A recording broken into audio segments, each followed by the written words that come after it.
வாசிப்பு. மத்தேயு எழுதின சுவிசேஷம் 27ஆம் அதிகாரம். விடியற்காலமான போது சகல பிரதான ஆசாரியரும் ஜனத்தின் மூப்பரும் இயேசுவை கொலை செய்யும்படி அவருக்கு விரோதமாக ஆலோசனை பண்ணி அவரை கட்டி கொண்டு போய் தேசாதிபதியாகிய பொந்தியு பிலாத்துவினிடத்தில் ஒப்பு கொடுத்தார்கள். அப்பொழுது அவரை காட்டி கொடுத்த யூதாஸ் அவர் மரணாக்கினைக்குள்ளாக தீர்க்கப்பட்டதை கண்டு மனஸ்தாபப்பட்டு அந்த 30 வெள்ளிக்காசை பிரதான ஆசாரியனிடத்திற்கும் மூப்பரிடத்திற்கும் திரும்ப கொண்டு வந்து, குற்றமில்லாத இரத்தத்தை நான் காட்டி கொடுத்ததினால் பாவம் செய்தேன் என்றான். அதற்கு அவர்கள், எங்களுக்கென்ன, அது உன்பாடு என்றார்கள்.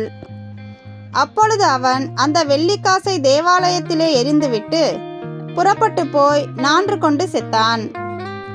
பிரதான ஆசாரியர் அந்த வெள்ளிக்காசை எடுத்து, இது இரத்த கிரயமானதால் காணிக்கை பெட்டியிலே இதை போடலாகாதென்று சொல்லி ஆலோசனை பண்ணின பின்பு அந்நியரை அடக்கம் பண்ணுவதற்கு குயவனுடைய நிலத்தை அதனாலே கொண்டார்கள்.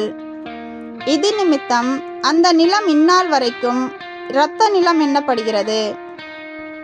இஸ்ரவேல் புத்திரரால் மதிக்கப்பட்டவருக்கு கிரயமாகிய 30 வெள்ளிக்காசை அவர்கள் எடுத்து, கர்த்தர் எனக்கு கற்பித்தபடி குயவனுடைய நிலத்திற்காக அதை கொடுத்தார்கள் என்று எரேமியா தீர்க்கதரிசியால் உரைக்கப்பட்டது அப்பொழுது நிறைவேறிற்று. இயேசு தேசாதிபதிக்கு முன்பாக நின்றார். தேசாதிபதி அவரை நோக்கி, நீ யூதருடைய ராஜாவா என்று கேட்டான். அதற்கு இயேசு, நீர் சொல்லுகிறபடிதான் என்றார். பிரதான ஆசாரியரும் மூப்பரும் அவர் மேல் குற்றம் சாட்டுகையில் அவர் மாறுதரம் ஒன்றும் சொல்லவில்லை. அப்பொழுது பிலாத்து அவரை நோக்கி, அவர்கள் உன்மேல் எத்தனையோ குற்றங்களை சாட்டுகிறார்களே, நீ அவைகளை கேட்கவில்லையா என்றான். அவரோ ஒரு வார்த்தையும் மாறுதரமாக சொல்லவில்லை. அதனால் தேசாதிபதி மிகவும் ஆச்சரியப்பட்டான்.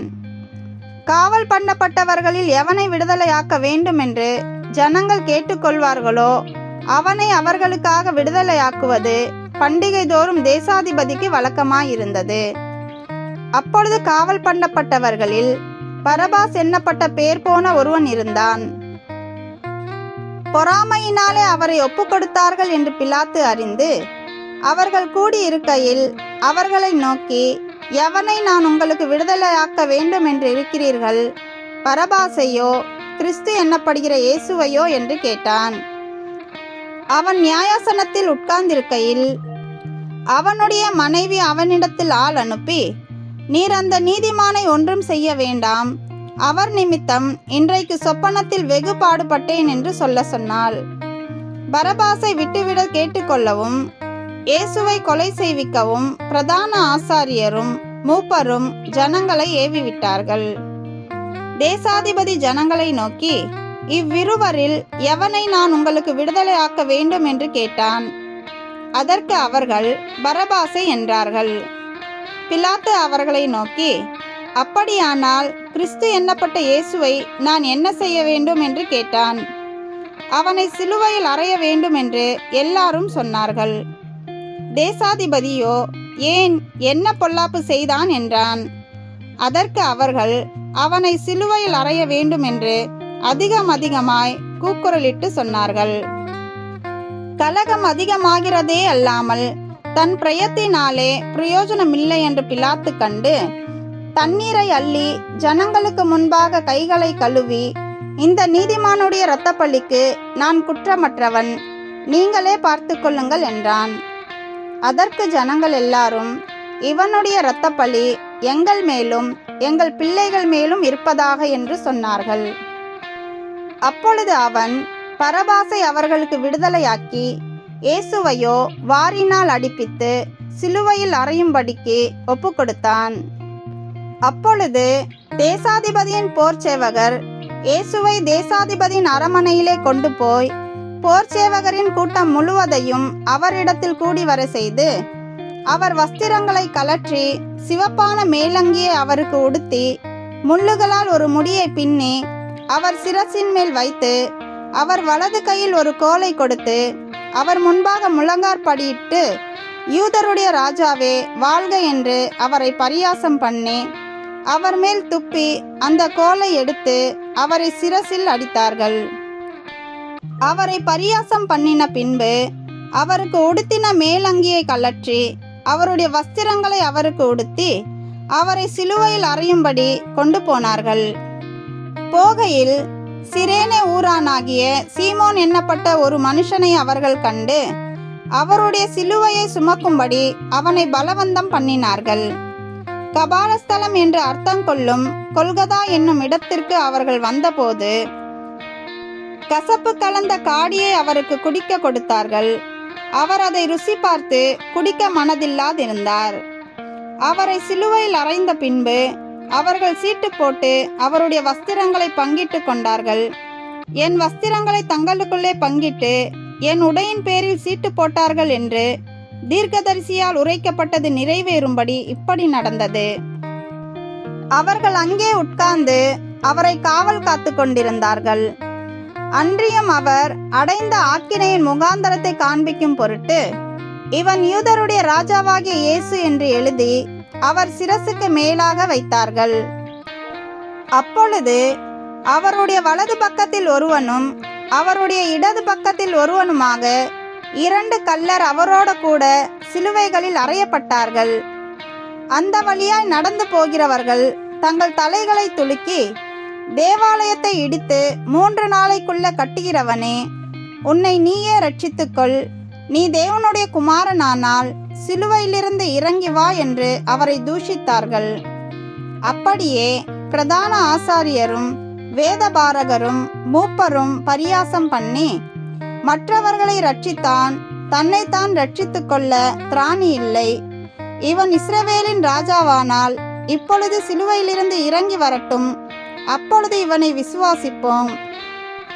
தன்னை தேவனுடைய குமாரன் என்று சொல்லி தேவன் மேல் நம்பிக்கையா இருந்தானே, அவர் இவன் மேல் பிரியமா இருந்தால் இப்பொழுது இவனை ரட்சிக்கட்டும் என்றார்கள்.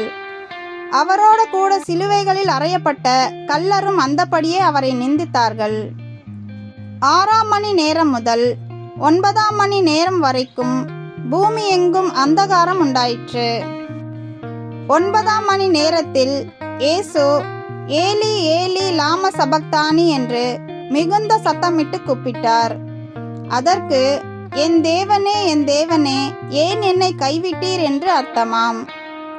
அங்கே நின்றவர்களில் சிலர் அதை கேட்ட பொழுது, இவன் எலியாவை கூப்பிடுகிறான் என்றார்கள். உடனே அவர்களில் ஒருவன் ஓடி கடற்காலானை எடுத்து காடியில் தோய்த்து அதை ஒரு கோலில் மாட்டி அவருக்கு குடிக்க கொடுத்தான். மற்றவர்களோ, பொறு, எலியா இவனை ரட்சிக்க வருவானோ பார்ப்போம் என்றார்கள். இயேசு மறுபடியும் மகா சத்தமாய் கூப்பிட்டு ஆவியை விட்டார். அப்பொழுது தேவாலயத்தின் திரைச்சீலை மேல் தொடங்கி கீழ் வரைக்கும் 2ஆக கிழிந்தது. பூமியும் அதிர்ந்தது, கன்மலைகளும் பிளந்தது, கல்லறைகளும் திறந்தது. நித்திரை அடைந்திருந்த அநேக பரிசுத்தவான்களுடைய சரீரங்களும் எழுந்திருந்தது. அவர் உயிர்த்தெழுந்த பின்பு இவர்கள் கல்லறைகளை விட்டு புறப்பட்டு பரிசுத்த நகரத்தில் பிரவேசித்து அநேகருக்கு காணப்பட்டார்கள். 100க்கு அதிபதியும் அவனோட கூட இயேசுவை காவல் காத்திருந்தவர்களும் பூமி அதிர்ச்சியையும் சம்பவித்த காரியங்களையும் கண்டு மிகவும் பயந்து, மெய்யாகவே இவர் தேவனுடைய குமாரன் என்றார்கள். மேலும் இயேசுவுக்கு ஊழியம் செய்யும்படி கலிலேயாவிலிருந்து அவரோடு வந்திருந்த அநேக ஸ்திரீகள் அங்கே தூரத்திலே நின்று பார்த்து கொண்டிருந்தார்கள். அவர்களுக்குள்ளே மகதலேனா மரியாளும், யாக்கோபுக்கும் யோசேப்புக்கும் தாயாகிய மரியாளும், செபதேயுவின் குமாரருடைய தாயும் இருந்தார்கள். சாயங்காலமான போது இயேசுவுக்கு சீஷனும் ஐஸ்வர்யவானுமாயிருந்த யோசேப்பு என்னும் பேர் கொண்ட அரிமத்திய ஊரானாகிய ஒரு மனுஷன் வந்து பிலாத்துவினிடத்தில் போய் இயேசுவின் சரீரத்தை கேட்டான். அப்பொழுது சரீரத்தை கொடுக்கும்படி பிலாத்து கட்டளையிட்டான்.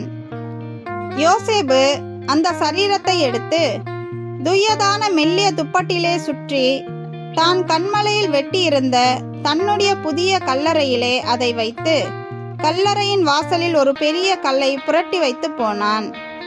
அங்கே மகதலேனா மரியாளும் மற்ற மரியாளும் கல்லறைக்கு எதிராக உட்கார்ந்திருந்தார்கள். ஆயத்த நாளுக்கு பின்னான மறுநாளிலே பிரதான ஆசாரியரும் பரிசேயரும் பிலாத்துவினிடத்தில் கூடி வந்து, ஆண்டவனே, அந்த எத்தன் உயிரோடு இருக்கும்போது 3 நாளைக்கு பின் எழுந்திருப்பேன் என்று சொன்னது எங்களுக்கு ஞாபகம் இருக்கிறது.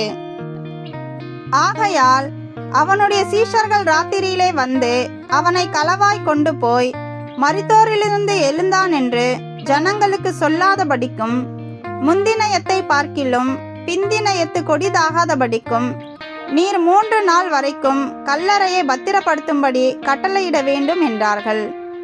அதற்கு பிலாத்து, உங்களுக்கு காவல் சேவகர் உண்டே, போய் உங்களால் கூடிய மட்டும் பத்திரப்படுத்தி கொள்ளுங்கள் என்றான்.